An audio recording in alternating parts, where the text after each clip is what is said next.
Casio G-Shock. The model is the DW 5600E, okay? And like I said, the bezel it's a rubber bezel. It goes over the buttons, over the screws. It just cracked around everything on mine, so I just kind of just took it off. And I need to get a new band. Still a little bit of gunk, and I want to just take all that off. When I do unscrew it, I don't want to mess the screws yet, but I'm going to go the stainless steel route. I saw a bezel faceplate as well as the stainless steel bands on AliExpress. I think it's for $100, but yeah, I'm going to go that route rather than just, I think it would have been maybe a $45 fix for both, the bands and the rubber if I went that route.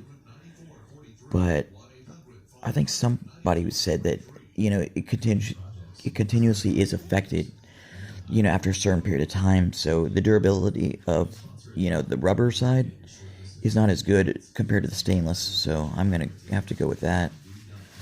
But yeah, I cleaned off the majority. And what if this did crack? That would mean it was a bad watch in general. But, I think I've had this maybe since 2015. So yeah, give or take a while. So I don't see any cracks on that part. It almost feels like metal. I mean, that's how hard the plate is. But you get the metal plate that goes over it, fits over the buttons, fits over the screws, everything. All for about $100. So I'm going to go that route for this. And the internals, they really are, everything works. Like, that's definitely not the issue. Pretty decent. Like, I really have had this, I think, maybe, it's 15, it's almost, so yeah, about 6 years, I think. Because I think I paid maybe $65 for this, and online, I think it was 86. So that's how much they've risen in value, or rose in value, whatever you want to say it. But, for you to have to keep repairing it, it can even be a little costly. But yeah, I'm going to get the tools, the push spring bar, and whatever else. But hopefully in, a month, it'll look different. I will definitely update it. Or do an actual video of me putting it together. Because I really did think this thing was ruined. I was like, oh man. And then I saw, other people were selling, bits and pieces of the watch. And I was like, I wonder if I can really mod this.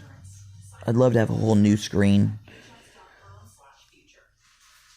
What if it really had a full lit screen? But it'd go out. I know, I wonder if there are solar powered 5600s. I think there are. I think I did see one. They're a lot more expensive. Like, because I believe there is a FC Barcelona. But I would be really worried. I mean, you'd have to get a whole replacement plate of that specific football team. And that's where you'd lose money out. You'd hope that the nicer end models were built better than that.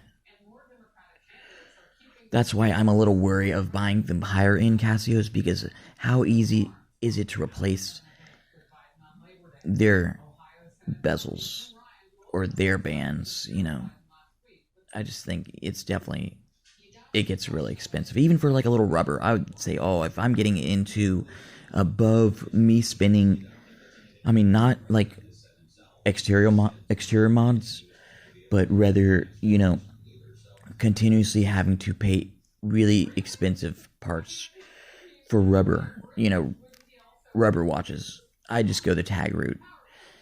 Like me personally, I will spend nothing less than $1,000 on a tag if I were to buy one, because I have one of my favorites. But G-Shock, I don't think I will spend more than $100 max, and that's if I can get the parts.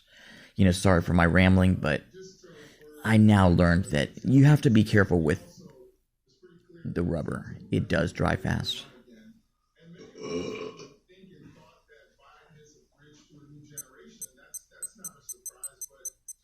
Sounds good. But yeah, guys, you know, you too can get the mods. Just go to AliExpress. But like I said, I'm going to do it on video. I'm going to get the supplies, everything going. And stay tuned. All right, guys, over and out.